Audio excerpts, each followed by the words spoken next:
do you know of any relationship between him and one of the president's advisors? Mr. Paul O'Sullivan?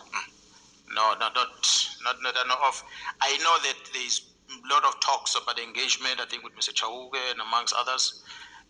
But again, it's something that it's communicated out there, but I never really got deeper to investigate the type of relationship that is there. Through our own intelligence, were you able to establish that Paul O'Sullivan is a member or a former member of M16? Yeah, well, I have not necessarily got the briefing in details from intelligence in that regard. I've had the talks about it. I don't have the full briefing. What is of interesting is that he's got citizenship in 3 countries, and that makes me wonder. And he seems to have been a person who got angry when he was disturbed by being removed from the port of entry in South Africa, the main port of entry at the time, which was Johannesburg International Airport. When he was removed, he did not take that kindly. So it will make me conclude that there were some things that were happening in that airport that made him angry.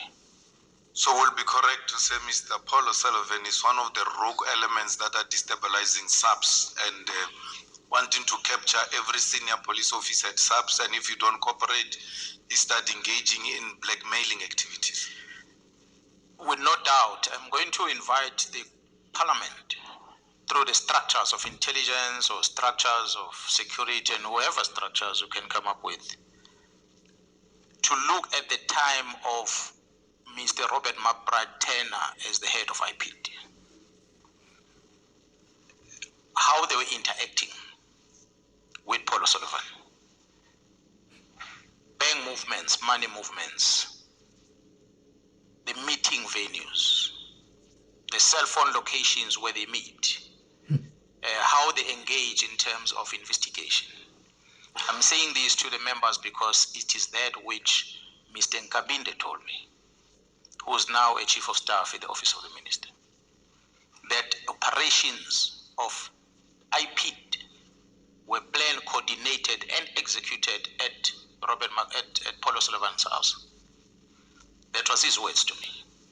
So I'm going to request that such be investigated in details, because the phone will put McBride in this place, will put Paul O'Sullivan in this place, will put Nkabinde in this place, and others. And when that investigation is conducted, nobody can deny it.